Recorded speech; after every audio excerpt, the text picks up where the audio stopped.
All right, Houston, this is Gilbert Garcia of A Tip from Gilbert, talk, inspiration, and prayer. I know the markets are busy. I am taking my daughter to visit a college on Monday. So this Monday, we will have a rebroadcast of candidate Isaiah Martin for Congressional District 18. Thank you, and we'll see you live next time.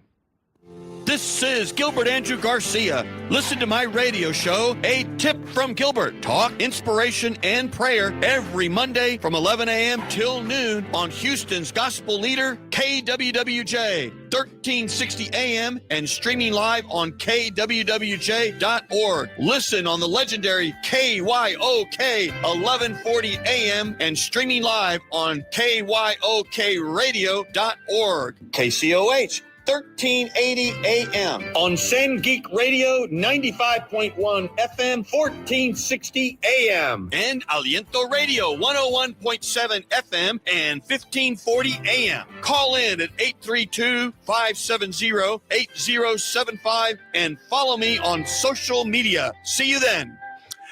All right, Houston, this is Gilbert Garcia with another tip from me. Talk, inspiration, and prayer. Thank you, studio audience.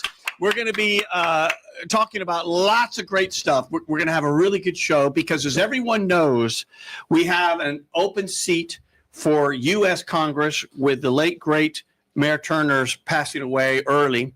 And, of course, he filled the most amazing member of Congress, which is, of course, Sheila Jackson Lee. And when you're known as much as Sheila Jackson Lee, you just go by one word. And she was Sheila, right? Am I right? Right? So we have Isaiah Martin here, who is a candidate now for District 18. Welcome, Isaiah. Welcome to the show. I'm so excited to be here. Thanks so much. It's going to be super cool. So, there's some people that just become larger than life, right?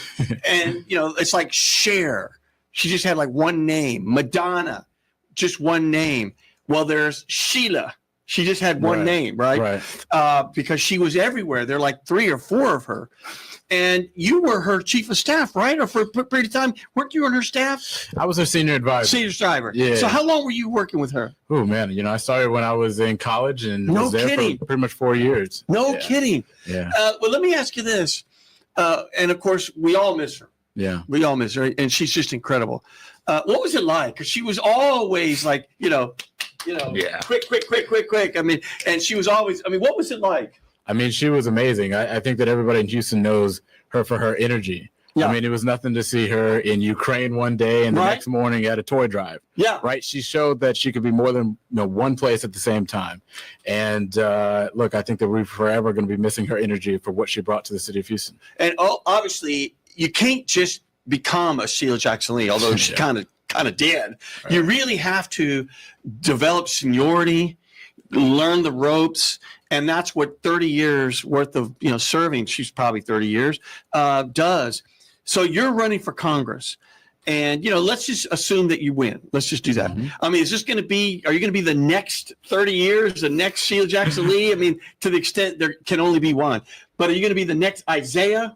That's it. Look, I want to try to make sure that we can continue to pave our own lane and continue to do that. But we definitely want to honor the legacy that she has done for this district, as well as Sylvester Turner, Mickey Leland, as well as Barbara Jordan. Yeah. So when you go back to that seat, it really was or is a historical seat. Right. If you go back to the great Barbara Jordan. Right.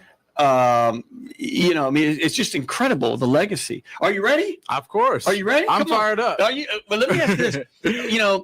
Everyone knows I ran for mayor. Yeah. And so I always admire anyone who will put their name in the arena and will work hard and cares about the people, et cetera. When did you decide?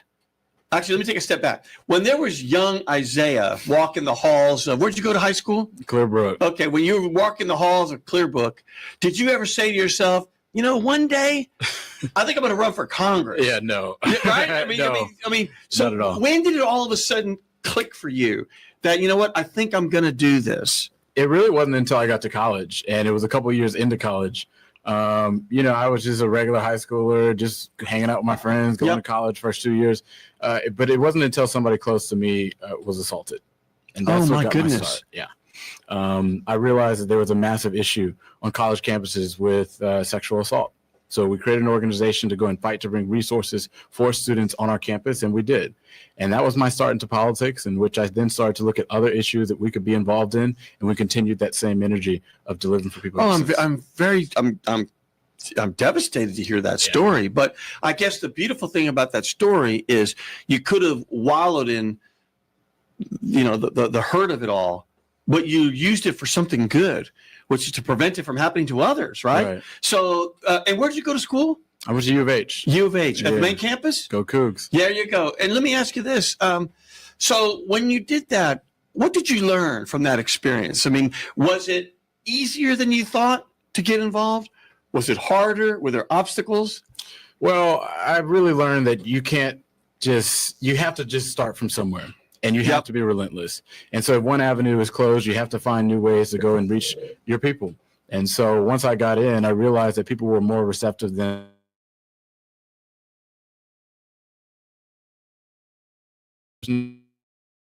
we kind of built this whole team in which we had so many connections that we could end up getting a lot of stuff done for the students at the University of Houston's campus. How wonderful. And did you meet the Congresswoman, or did she, meet you? I mean, how did all that happen? So it actually started, we were doing a voting initiative at U of H, and it was actually Mayor Turner who did this whole thing with us, in which we turned our football stadium, TDECU Stadium, into a polling site.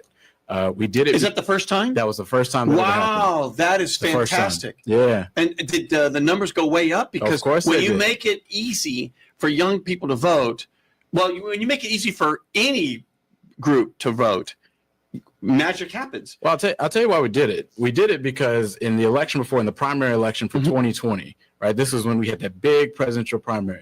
You had people waiting sometimes an hour, 2 hours to go and vote. Can you imagine that? That's crazy. That's nuts. That's crazy. Nobody wanted to go wait. You got class.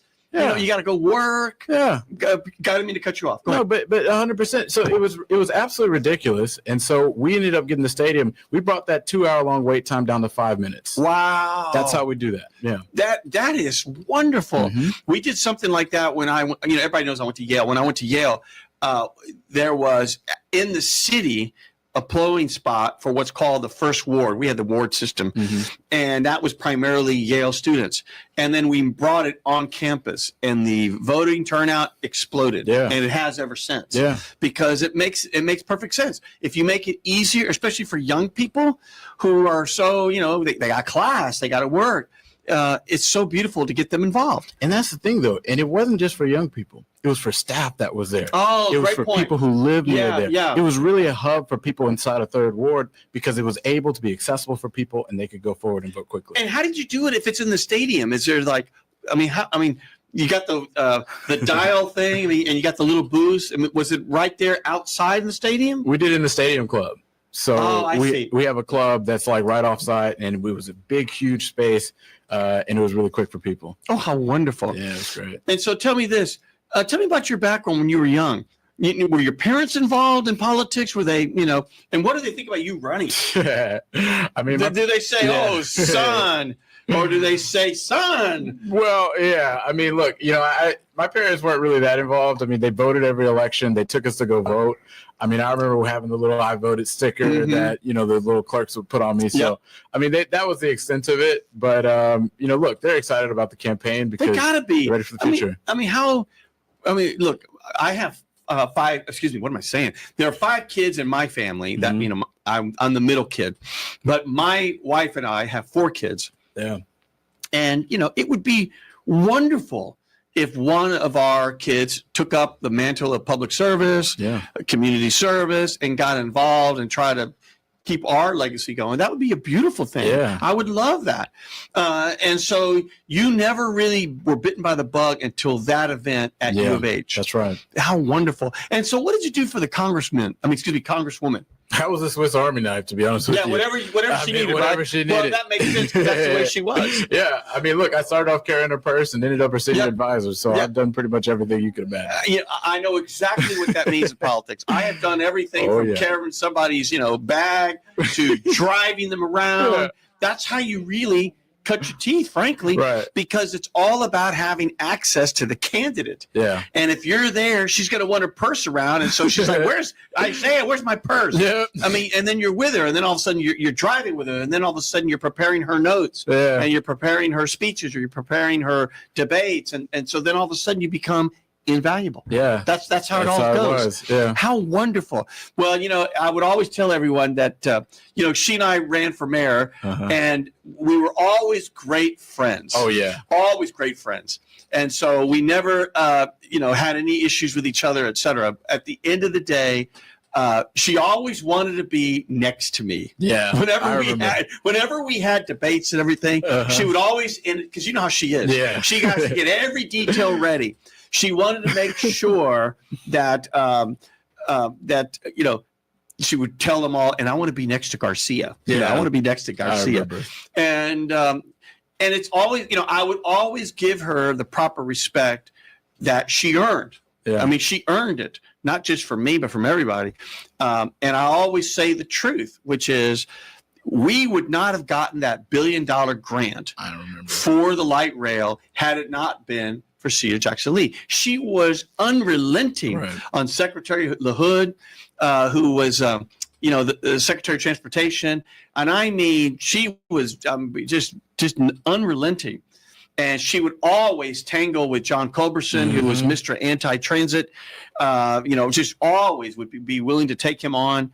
And are you going to be ready for that? Are you going to be ready for all those sorts of, there's a lot of rough and tumble. And sometimes you got to throw a few elbows. That's right.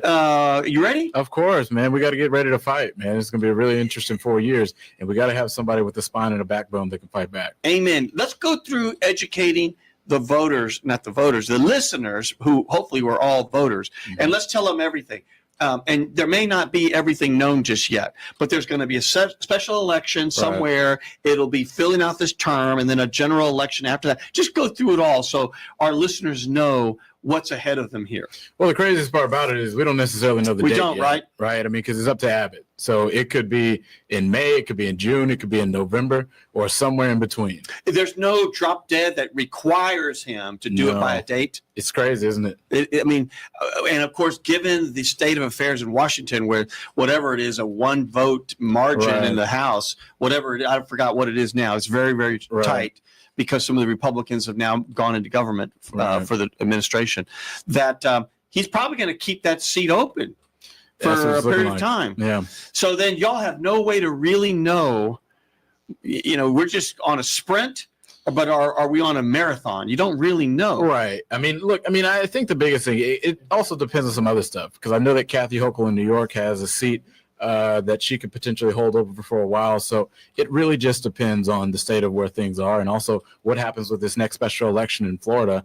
We got some Democrats up there that are running really hard to be able to flip those seats. So I think a lot of that depends. Well, once he decides, and if you don't know these things, excuse me, but once the governor decides, all right, I'm making it up right now, we're going to have an election, and I'm calling it for July or whatever. How much notice does he have to give all the candidates? Is it 30 days, 60 days, or we don't even know that either? We don't really even know that either. Wow. It's crazy. Look, it's got to be at least around like 45 days. But, he's got to be able to, he's got to set it up. Right. And it's almost like a European election, like a snap election. It's like crazy. He can basically call it whenever he wants. Or in Canada right now, they're going to have a big election right away. Well, so, and obviously this is your time. But so I know as of right now, there's 2 candidates that are opponents of yours. And like anything else, I know you well enough to know that you don't view them as opponents. You just view them as, you're running your race. Right. And that's what you're doing. Right. Do you think there'll be more people jumping in? It's tough to say, but I think ultimately I'm not really as worried about the opponent count. I'm worried about the voter count. And ultimately, we're just going to be working every single day to reach out and earn the trust of every single person inside of our district, because that's what's important. And so the district is pretty big. It's massive. Yeah. Tell us all, where is that district, and just go through it all and what's in it. It looks like a question mark, to be honest with you. It starts up near Bush Airport, goes all the way through Klein, a little bit, ropes down to Acres Home, has some pieces of the Heights, downtown Houston, Midtown, and then Third Ward as well. So it is really a big district, and it covers a lot of the city of Houston. And there's a lot of Are there some cities that are outside Houston in the district? Yeah, absolutely. I mean, Humble is part of the district. Humble, right? Yeah. And let me ask you this. So how many people, roughly, because I'm not trying to put you on the spot or anything, are living in the district, and how many voters do you think we expect to turn out? So it's probably around 830,000 people total in the district. Yeah, that's right. And then we're expecting about 56,000 voters in this election. So, but that also depends on when the election date is. A lot of is big factors in that, but it's really interesting how all of these little details can determine that. And is it going to be an open seat? I mean, not open seat, an open election, or is it going to be the Democrats run, the Republicans run, and then it becomes a runoff, or et cetera, or whoever gets the nominations, or is it just everybody runs? Well, so it's what we call. We don't know. Yeah, so it's what we call a jungle primary. So effectively, everybody's going to be in there, and then it's the top 2 people from there that go then to a second round. That's it. Okay, so there is no. Maybe you run as a Democrat or Republican, but at the end of the day, everybody's running. The top 2 voters go into the runoff. Right. Well, because there's 3, with 3, it's possible it's not a runoff. But when you start getting 4 or 5, it's almost guaranteed to be a runoff. Right. So you've got to have the the stamina. Yeah. And the wherewithal, fundraising, and everything else to get going. Give everybody your information. I want to make sure we do the right thing. I do the right thing by you, which is, where's your website? Do you have any events, planned already? Go ahead and use this to tell everybody everything. Absolutely. Well, you can go to my website at isaiahmartin.org, ISAIAHMARTIN.org. You can absolutely sign up to volunteer at Block Walk. We want to create the world's biggest phone bank, so we absolutely need your help in doing that as well. We absolutely have a deadline, so if you want to chip into our campaign, go to isaiahmartin.org. It's right there, and it's available for you to do that as well, because we're really trying to build a movement where we're bringing change right here to this district, because that's how we can build a movement that's ready for the future.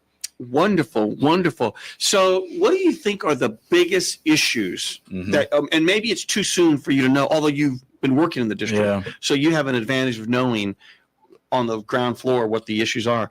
But in general, what do you think the biggest issues are here in this campaign? Well, for starters, I mean, we have more than 93,000 people that are inside of our district that are on Medicare. Is that right? 93,000, 53,000 of which. That's about 12%, 15%? That's right. That's right. Wow. That's right. We have 53,000 people that have Medicaid and about 23,000 veterans in the district. So it's very clear to me that we have to tell folks in Washington to get their hands off our stuff.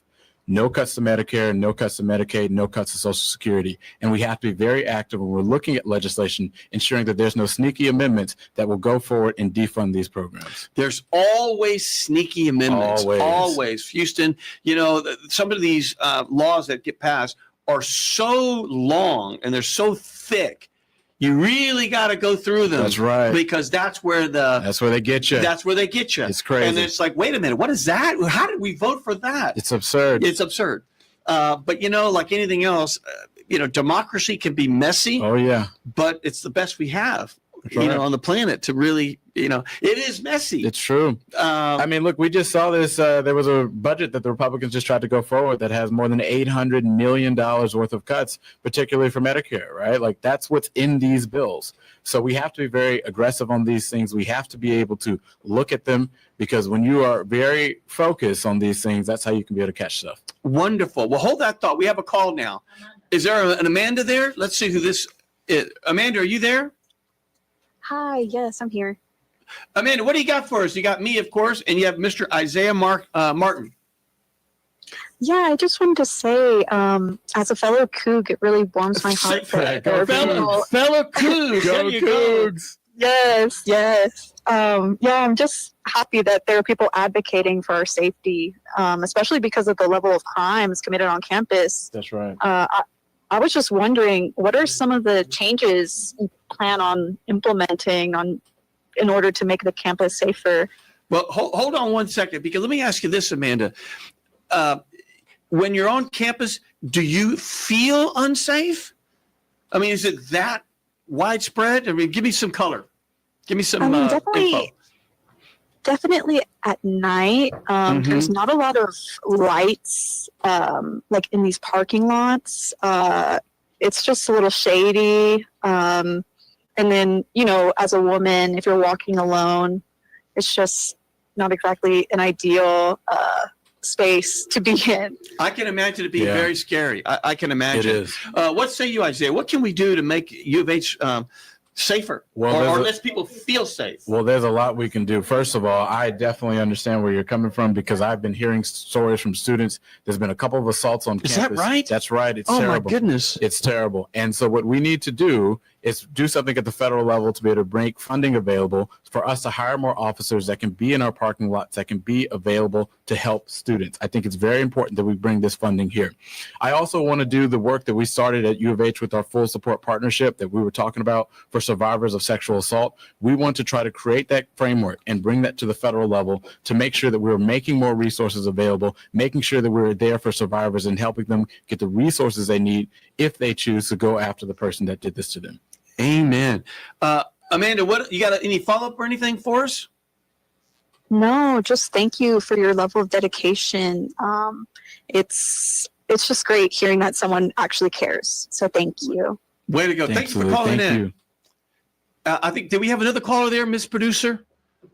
I think we had another caller, or maybe not. Let's just see. Oh, here we go.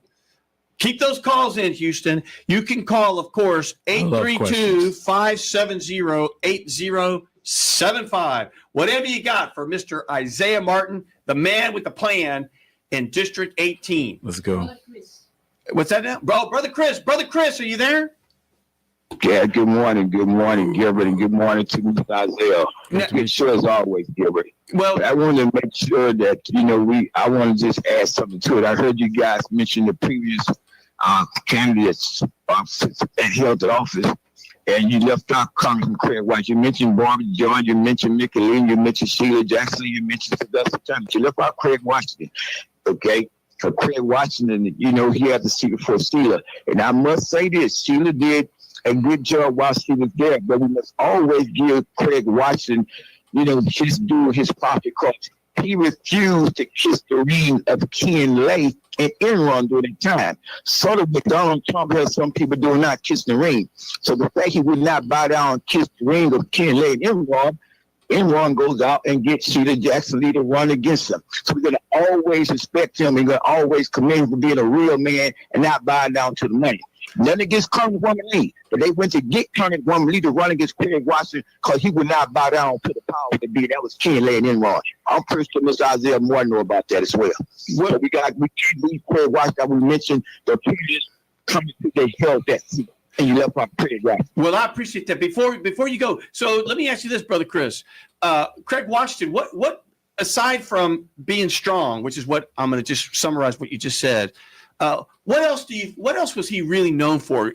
And I apologize that I'm not fully aware. So please tell us. Well, Craig Washington also, he got started in Texas as a representative the state of Texas. Then he also became a Texas senator. Okay, he was a senator in the state of Texas, and he's always been fighting for the civil rights to others. And he got a lot of legislation. As a matter of fact, it's because of Craig Washington that you have that commissioner court seat in Harris County that Rodney Ellis hold today. It was held by Commissioner L. Franco Lee, but because of actually Craig Washington, along with others who got a lot of legislation passed that opened doors for black people and other people, brown people as well, including the Sheila Jackson Lees of the world. So we cannot forget the great works he have done for the state of Texas and for the community of everybody in the state of Texas. You go do the homework, you see all his accomplishments. So we cannot ever overlook that. You know what? Always men to have the courage to stand up to the Ken Lays of the world, not bow down, because since he would not kiss the ring, they said, well, we'll go get somebody to run against you. Kind of like what Donald Trump, Elon Musk, them are doing now, present folks. So as he stated when he did lose the seat to Sheila, he said, well, I'd rather lose standing than on my knees begging. Well, let me interrupt you there, Brother Chris, because you know something? The one thing that strikes me about you more than anything else here on this call is it's important to respect and remember history. That's right. And, for all those knuckleheads that say critical race theory, to me, that's really just history. And, to the victor goes the responsibility of history. That's right. And we've got to keep those leaders that were the trailblazers, their mission and all their hard work and all. We got to keep that alive. Yeah. Did you know Craig Washington at all, because he probably was too far back, right? But did you know him? Yeah, look, because I did not know him. Yeah, I really wasn't of age here, so to speak. Yeah, Congressman Washington is somebody who did a lot for our community, and I think that we have to honor his legacy. Amen for that. Brother Chris, what else you got? He's also one of the best trial lawyers in the United States of America. Amen for That's that. Right. Well, Brother Chris, thank you for calling in. We appreciate all your wisdom. Thank you for taking my call. Oh, of course, always. And if there's any other calls, just call right in and we'll put you right through. Critical race theory, I mean, when you hear those sorts of terms, I saw something, and I'm going to, for the next episode, I'm going to read these words because I don't have it in front of me. I saw that there are certain words that the Trump administration are going to remove. I saw that. From they're going to just remove these like 100 words from the public documents. I saw that. And there's such basic words like racism. Right. I mean, it's like, how can you remove such a thing like that when it happened and it's real and it's part of the history? It doesn't mean that we want to go back to it. It just means it was in part of how we are and where we are. I was appalled at that. Yeah. It reminds me of that, the George Orwell and the book about, 1984. That's right. When you hear that term Orwellian, which, where, it's just frightening to me. Right. What do you think about all that? I mean, it's terrible. I mean, these guys are, look, they're just trying to do everything they can to erase our history, and they're trying to use this to distract from the fact that they're destroying our economy, that they're making our country worse. I mean, we have veterans that are worried about their VA benefits, and you ultimately look at the situation with the planes. I mean, the planes are falling out of the sky. Yeah, what is going on with those? It's nuts, isn't it? I mean, I just, there was that movie by M. Night, I won't be able to say his last name right, and he did that thing where the planes are falling out of the sky. It is crazy. What is going on? I mean, look at what they're doing. Are we just cutting back all the FAA, all the air traffic controllers? Is that what it's about? I mean, we just had some planes that were grounded out of Bush Airport because the FAA literally did not have enough people to go forward and run the operation. I mean, how can that be? How can that be? This is the work of Doge and Trump and all these people. They're scamming America and they're destroying things in front of plain sight. I mean, it's if you hear this, I want to call it rhetoric, but it really isn't. But you hear it all the time when people say things like, this election is the most important election. Yeah. This election, you kind of hear that and you get immune to it because people always say it's the most important election. But you know what? This is kind of an important election. It is. I mean, it really is. Right. Because this seat has to be maintained by the community, the Democratic Party. And if we lose this seat. Oh, that's right. It could be catastrophic going forward. Let me tell you something. Go. We got, for the first time ever in District 18, less than 70% of the vote for the Democrats this last cycle. Wow. Less than 70% of the vote. What did that do? It resulted in so many judges that were literally ended up losing their seats. Appellate court justices that literally lost as a result of this. Oh my because goodness. We could not turn out our voters. We were not able to turn people out. It was catastrophic for our community as a result of that. Well, I think your point about it's far greater than just the seat. Oh, yeah. I think that's a good one. Because this district is a political anchor for the city of Houston. We must turn out our people because when we do that, that helps other races indeed. Mm-hmm. We have to do it. And what do you think, what happened? I mean, what do you think attributes that fact you just said? Why now? Why did we get such a low turnout? Was it the top of the ticket? Were people bored? Were people not enthused? No, I think that Kamala Harris is great. I think that Colin Allred was great, but I think that ultimately, I don't think we did a good enough job of reaching out to people where they are. And I think this. Oftentimes in politics, we talk to ourselves as politicos, right? But we don't necessarily talk to people who are not thinking about politics every single day. Mm-hmm. We have to engage them, not when it's just election season, not just when it's time that we need something, but letting them know about the things that are happening, coming on platforms like yours to talk about the things that matter. And when I'm in Congress, I'm going to make sure that that's our top priority. Amen. I have a real good friend of mine. Yeah, isn't that great? Thank you to the audience. I have a good friend of mine who is works for the VA. Mm-hmm. Don, if you're out there, you're doing the Lord's work. And, they are at the end of their rope, meaning they are working so hard.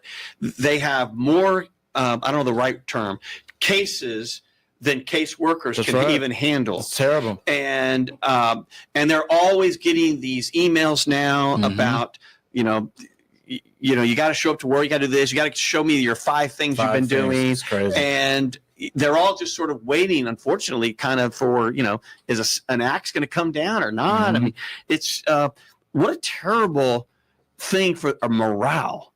And if you really start cutting back those case workers, what's going to happen to those vets who need help and support? Wait times are going to go through the roof. It's Right? going to be something like they've never seen before. It's going to be horrific. And then they're all going to call your office. That's right. And you're going to be able to say, not be able to say, you're going to be, unfortunately, you're going to have to say, I'm going to try to help you with my resources, but Right. this is what's going on. Right. And how do you say to them, that's exactly why we got to organize and vote. That's That's it. exactly why. Yeah. I mean, because this is all their fault. I mean, I think it's just point blank that we have to be able to communicate those things to people, because this would not be happening if they would not be doing what they're doing with Doge. That hasn't even resulted in any real savings. It hasn't resulted in anything. Hasn't done anything about efficiency. What they are doing is completely bringing an arsonist mentality to government, and it's hurting the people right here in our district. And they're just creating a lot of fear. A lot of fear. A lot of fear. A lot of it. Remember, I manage money for a living. Everybody That's knows that. And it just creates this whole uncertainty, That's right. which is spooking the markets.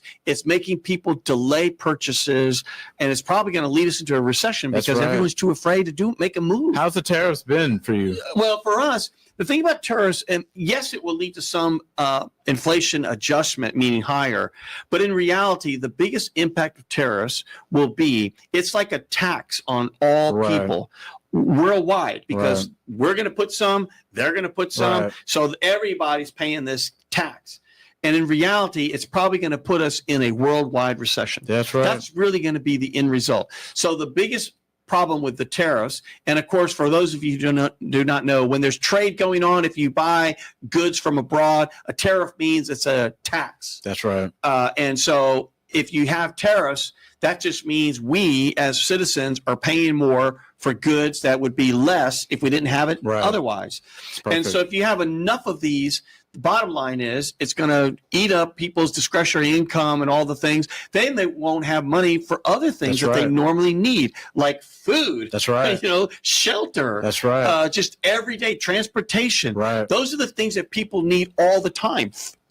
Your shelter is probably the number one thing you need. Mm-hmm. You need your food. That's right. That might be number one. Food, and then typically transportation to get to work or get your kids where they got to go, and then you're not going to have the resources to do that, and so it's a really tough time. But so for us, we are regrettably in a view, our firm view is that things are going to slow down. So this is the time. I'm not trying to scare anyone, but to sort of play it safe with your pocketbook. And this is the time to get engaged, whether it's, coming out for Isaiah, whether it's getting involved in your kids' school, the PTO or whatever it is, the parent teacher organization. This is the time to get involved more than ever. I think we have another caller coming through in just 1 second. But going back, how do you balance when you talk about how big this district is? The needs of the district vary greatly, right? Between what downtown needs, what Acres Home needs. Right. How are you balancing all that? Well, the biggest thing is we're going to have to, as soon as I get in there, build a very large constituency office in which we can really focus on every single part of the district. We have to make sure that we're visible. I know that's what Congresswoman Jackson Lee did. We want to continue that same type of approach. We have to be an office that is visible in the community so we can hear the concerns of the community, because it's very important, because sometimes Washington, D.C. can feel as if it's disconnected. We want to make sure that Washington, D.C. and the work that we're doing is available for people to tell us how they're feeling so we can absolutely work to help them every single day. It's easy to fall into the trap that Washington, D.C. is a million miles away. It's so easy here in Houston, Texas. And it's so easy, I believe, for representatives, our members of Congress, to be in that bubble of inside the Beltway. You think everything inside D.C. is where everything is. You really have to stay close to the district. That's right. And remember Tip O'Neill, the great Speaker of the House, and just said that all politics is local. Because it is. It is. And I think that's what made Sheila so great, because she knew that. And so hopefully you'll take a page from that playbook. 100%. We have another caller already. Was there a Linda? A Linda. Linda. Linda, you there? Every time I hear that name, Linda, excuse me, Linda, there's that TikTok or whatever it is with a little kid is going, Linda, Linda, Linda. Linda, are you there? Hello? Linda, you got me. Gilbert Garcia, tip from me with Isaiah Martin, who is, of course, a candidate to run for District 18 member of Congress. And Linda, what do you have for us today? Well, certainly the field is flooded because we in District 18 have had a representative who was a representative. I remind you also that COVID shots were not available and the tests were not available until Sheila Jackson Lee, the only congressperson that we had in Houston area. The rest of them then finally kicked in, went and sat in the parking lot. Now, I love... I'm so glad you brought that up because I went to Booker T, the school, and there she was in the gym. That's right. And I mean, she was like on patrol, making sure everybody was getting their shots and everything. I'm so glad you brought that up because it is so true. Keep going, Miss Linda. I'll bring you up one other, and then I'm going to get to why I called. Thank you, Isaiah. You're a young man. The field is flooded with y'all. But the other one was when the grid, your governor wanted us all to feel that we weren't going to get electricity in Houston or in Dallas because we were Democratic cities until 10 days later. And she said, "Oh no, you can call on these other grids." And that one, but they never give her credit for that. I know she went to funerals. Okay, that's fine. But she was and she stood in spite of the impossibility. She didn't count it. Well, there's no sense in fighting this because we won't be able to do that. North Forest remained open, the largest black school district, because she had put a hand in it. The superintendent came in, but all right, now they have sent the first missionary I ever had in Texas when I moved here. And they have reduced her Social Security with this bland letter of the state of Texas. They've reduced her Social Security payments down to $4 for this month and $400 for next month. I'm going to tell you the difference the way Social Security operates in regions. In the region that Sheila and I come from, we're both New Yorkers. I didn't go to Jamaica. I only met her at campaigns and different events. I didn't go to school with her, but she went to Jamaica. I went to Francis Lewis. But anyway, they sent you a letter reducing. They told you what it was specifically for, what was the amount of the overpayment, not what they were reducing your check down to. And you always had an opportunity to say, well, I don't agree with this. And they told you an opportunity before you got how does somebody expect a 90-year-old woman to live on $4 for the month? That's unbelievable. It's outrageous. Gilbert, can I send you a copy? Yes, please do. I'm going to give you my email right now. I have your email. I sent you before from my girlfriend who died before they did build her house, but she died before they did it, these Republicans. Oh, my goodness. And, please send it to me. It's crazy. Well, I will send... Miss Linda, I'll send you a copy. Please do. And I know that you're very well, well versed on lots of things because you've called in before, as you know. What do you think is, what can you say as a community activist for Isaiah here? What does he need to make sure he does to be an effective member of Congress? That's right. Well, first off, you're asking, when someone told me, why didn't Sheila just leave it to so-and-so to fill the shoes? I said, first off, the woman is that's hard shoes to fill. And there's a lot on that job that you are going to have to do experientially. I don't know if Harvard has still got the same sort of law school because she comes out of Harvard, she and Sylvester. She was a community college grad. But which in New York doesn't make it, 90% is what you need to get into community college there, 94.0 average. But what you do need to do is you have your Texas congressman and make amends to stay together on certain things. Mm-hmm. You are going to have to stay together. You have Texas congressmen, you have and I can't really give this no one-liner. Mm-hmm. Go to funerals. That's how come she went to funerals, but look, it's everyone's funeral. But the major thing she did, people are not understanding. I have people still as a community activist, homeowners telling me we needed water.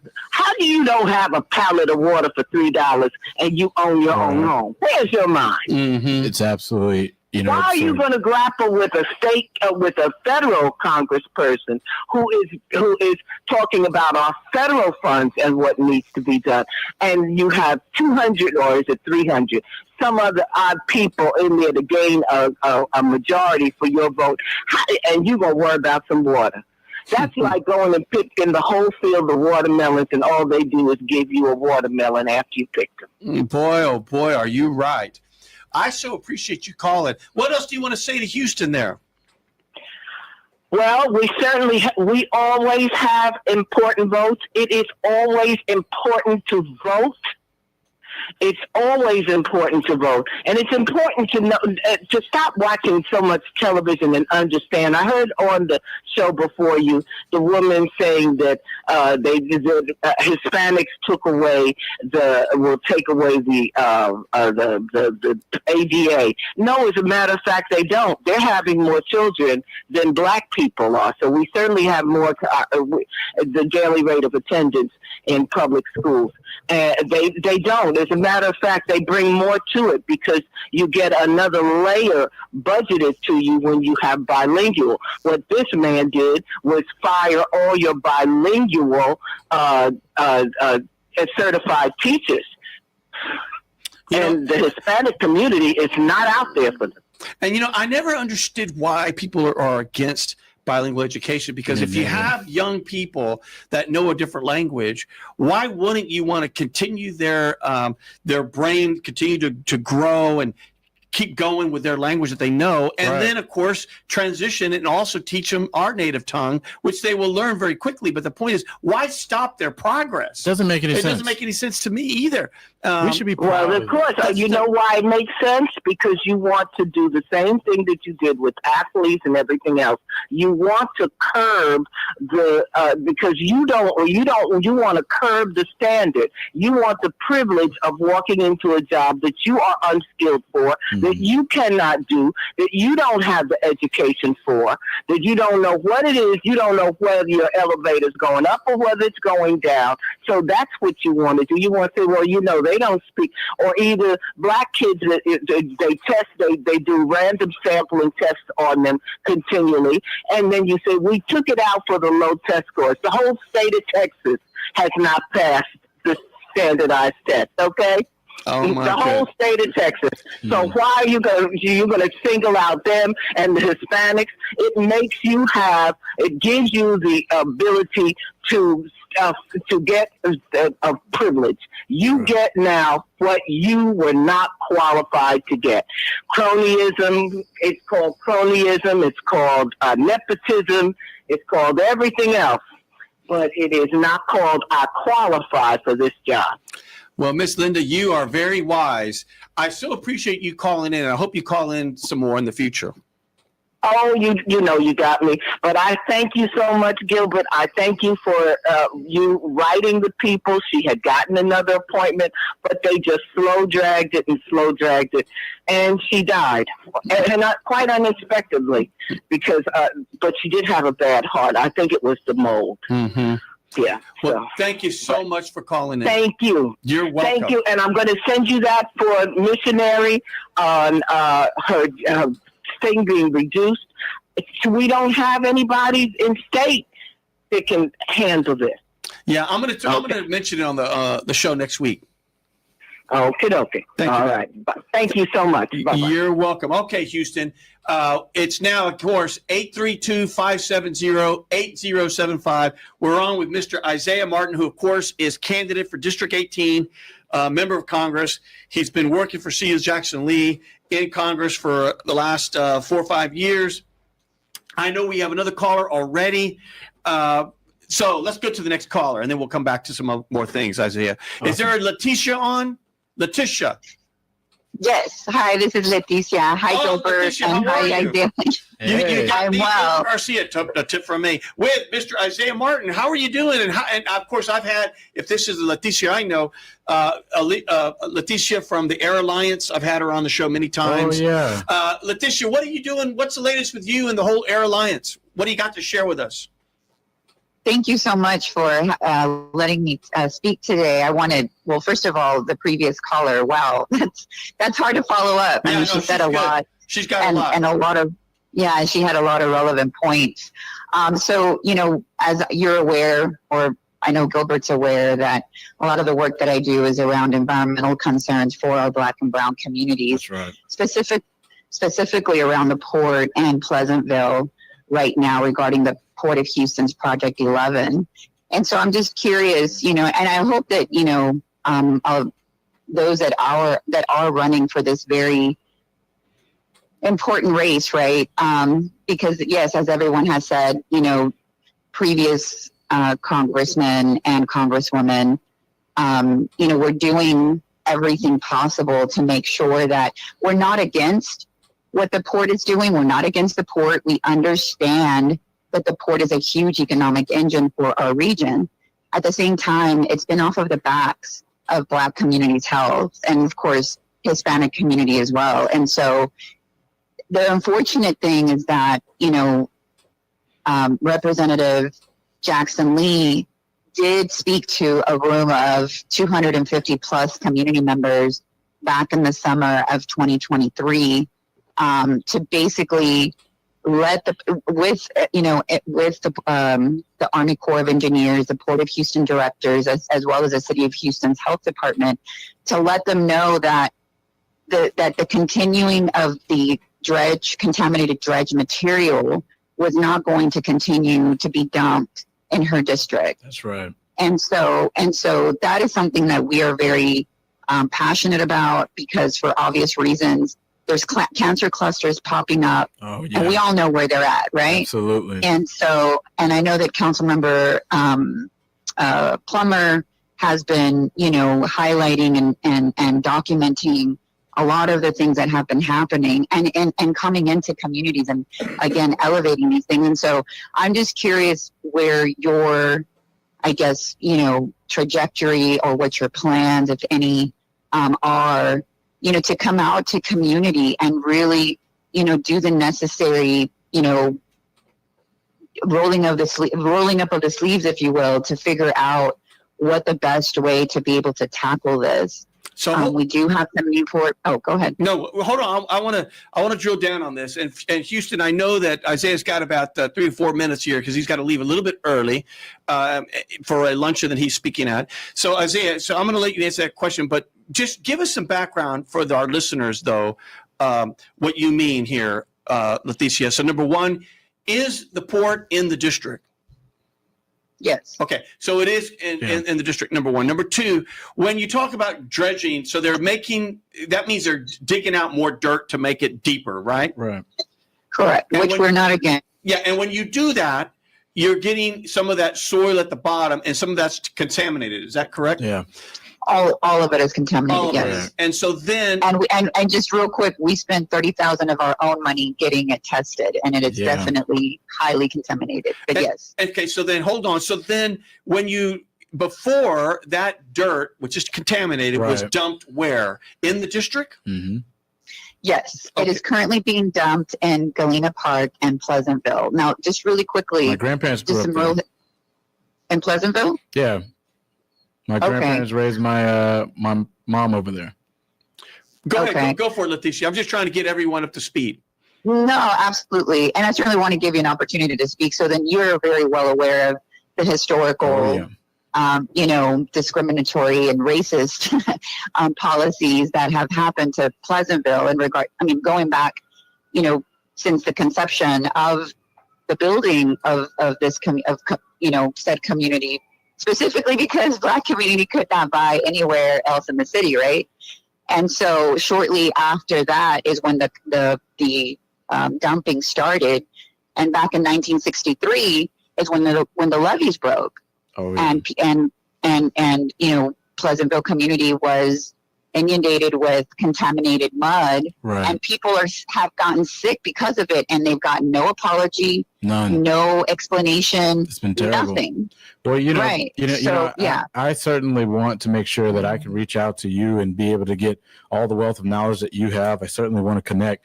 The biggest thing is that we know for a very long time that the state has shown that they will not do anything about this. You know very well that Congresswoman Jackson Lee was on them relentlessly.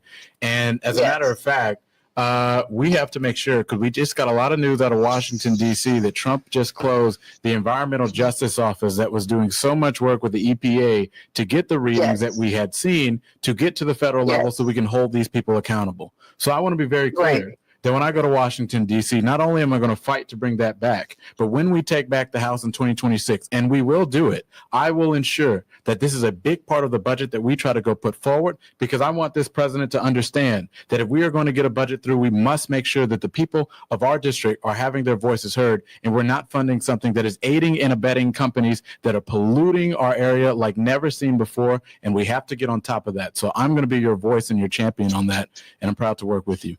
Wonderful. Well, that would be great, and I would love to have a conversation, obviously, after this, just so you'll know. We're all obviously a nonprofit, and yes, Congresswoman, was very helpful. At the same time, to your point, there's just been a lot of underhanded things that have been happening since she's been gone, and so we're afraid for obvious reasons. Yeah. And so at the same time, to your point, there's just so much going on at all at one time. Community's frustrated. They're concerned. And she made let me just leave you with this really quickly, that she made a promise to community that day and said, you have my word, in front of the Army Corps, Port of Houston, City of Houston, and said that if things do not go in the way that she expects them to go, she will call a congressional hearing. And so that is what community is looking towards. That is what, those that are entrenched in this not necessarily just the word, but you're 100% right, because you also know that Congresswoman was very receptive to doing these field hearings right here in the district. And I want to be a voice for that as well, because it's time to bring Washington, D.C. right here to our community so they can hear the stories of people that have been getting in these cancer clusters, because families have been essentially wiped out because of this pollution. And I want to make sure that I can be that voice for you. And Letty, I want you to stay on if you don't mind. Sure. I know that Isaiah has to leave here in about a minute or two. I'm going to give him the opportunity to give the last word to Houston, and then let's you and I jawbone for another 3 minutes. Is that okay?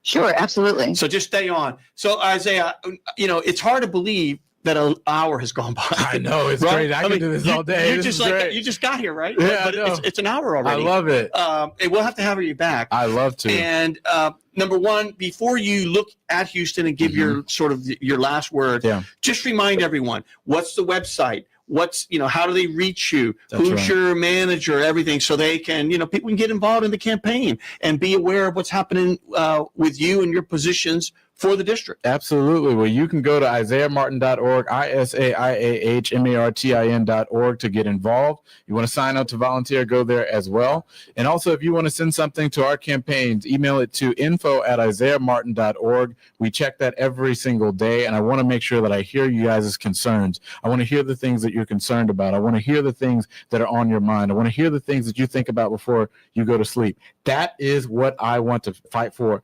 in this district. And in order to do that, I have to hear from you, and I want to make sure that we have the most accessible congressional office that we have ever been able to see in this decade. We want to get that done. So I'm running for Congress because, frankly, we're at a moment in time in which we cannot have weak leadership. We have to have somebody that will fight for the people of this district, because a modern day determination of this decade for this district is fight versus flight. Will we elect people that fight, or will we elect people that will fight for this district, that stands for you, that is unapologetic for you, that has the energy for you? That's the kind of member of Congress that I will be when you send me to Washington, and I'm ready to serve you as your next congressman. Damn, let's go take the hill. Let's go. No, I really need it. That was great because you know what? We can't afford flight. Oh. We have to fly. This is one of those things where you have to. So I'm going to say goodbye to Isaiah. I know he's got to speak at another thing. He was very kind to fit us in. And so, Isaiah, I thank you so much for being here. Absolutely. I didn't mean to interrupt by taking a picture of you. Oh, yeah. No. They'll be waiting for you. And I'm going to continue here the next 3 or 4 minutes. And I know I've got Leticia. So, team, I know that he's got a boogie. So let's go. Awesome. Well, thank you so much. I definitely want to be back. We'll This have has you been back. great.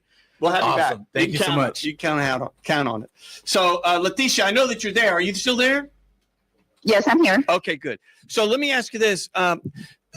As we go, tell us more about your son, because your son, of course, thank him for his service. I know is he in the Marines? So he's currently in the Army. He had just gotten back from deployment a couple of weeks ago just to come and visit us because we hadn't seen him in over a year. So you know that's a very I get very emotional because I do miss him, and as a mom, like it's never easy. Oh, but listen, God bless you, right? So let me ask you this: so where was he deployed? He was deployed to Poland. Wow. And so he's part of the air defense team systems, and so he does a lot of technical engineering and in essence, really a lot of making sure that nobody can hack our systems. Mm-hmm. And then also, well, I shouldn't really say it, but he also, since we're off the air, but he and his team also look for ways to hack enemy systems. I understand. And so, but we're still on the air, but I know I know we're just joking there at the end of the day. The bottom line is, thank him for his service.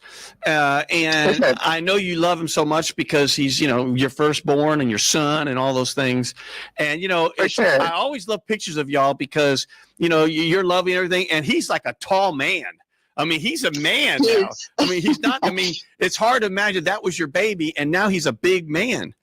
Exactly. And, God, he looks just so mature. And then he is. And then you're definitely grown a lot. And let's say your baby. So then I know you have one that's a sophomore in college. Is that more or less correct? Yes. Yeah, she's junior, but yeah, junior. Pretty much. Yes. And she's of course beautiful, and of course we hope she will intern at our office. What does she want to be? Does she want to be an activist like you? Well, truthfully, she is pursuing her PhD in clinical psychology, mainly around the reason that our Hispanic community doesn't really have the access to those resources. And unfortunately, not to paint us with a broad brush, but we don't really seek mental health services as much as other demographics do, because a lot of our community looks down upon it as opposed to looking at it as a positive. It doesn't mean that there's something wrong with you. It doesn't mean that, that you are psychotic necessarily. It just means that we all need help. We all can benefit from mental health therapy. And so that along with the fact that there's a lot of language barriers, because she has attended, office visits with her grandmother who does suffer from mental health, and has seen how there aren't enough physicians in this field that speak Spanish. Interesting. Very interesting. Well, you look, at the end of the day, there's two parts to your health. One is your physical health, and the other is your mental health, and they're both equally as important. And so you got to take care of both of them. Well, of course, my daughter is, of course, I have 4 kids, my wife and I, and of course, my baby is my baby, and she's the only one left at home, and that's my Juju. Her name is Juliana, but we call her Juju, and she's a choir and all those sorts of things. And she is applying to all the colleges. We're going to hear a bunch this week. I'm already crying, Letty, because my baby's going to be going away. I am crying, and I'm not embarrassed to say it. And for all of you men listening, it's okay to cry, especially when your baby goes, because you know what? Where is she going? Well, we don't know yet. She's got into A&M. She got into LSU. We just heard she got into Washington Lee, and she got and she got into Boston University. But she's waiting for, some Ivy League schools and some others, and they're all going to find out. I believe Ivy Day is Thursday. And so, well, congratulations to her, and congratulations to you and your wife. Obviously you guys have done an amazing job as well, because, our kids are trying to do the things that, we have inspired them to do. Well, so that's awesome. That's amazing. Well, she's the wonderful thing about her. She's our loudest kid. And so when she was out of town the other day, my wife and I were sitting there and I was thinking, God, this is what it's going to be like. And we were just there staring at each other, eating dinner. And then we said, you know what? Let's call the kids. And I guess that's what it's going to be like to be an empty nester. So it's a very lonely vibe, it seems like. I know. And we're going to have in Houston, just so you know, we're going to be inviting some of the other candidates, not just the ones running for Congress, but we also have, I think, I think we're about to end. Let's tee up the commercial. And you know what? We'll see you next time, Houston. This is Gilbert Andrew Garcia. Listen to my radio show, A Tip from Gilbert. Talk, inspiration, and prayer every Monday from 11 a.m. till noon on Houston's gospel leader, KWWJ, 1360 a.m. and streaming live on kwwj.org. Listen on the legendary KYOK 1140 a.m. and streaming live on kyokradio.org. KCOH 1380 AM on Sand Geek Radio 95.1 FM 1460 AM and Aliento Radio 101.7 FM and 1540 AM. Call in at 832-570-8075 and follow me on social media. See you then.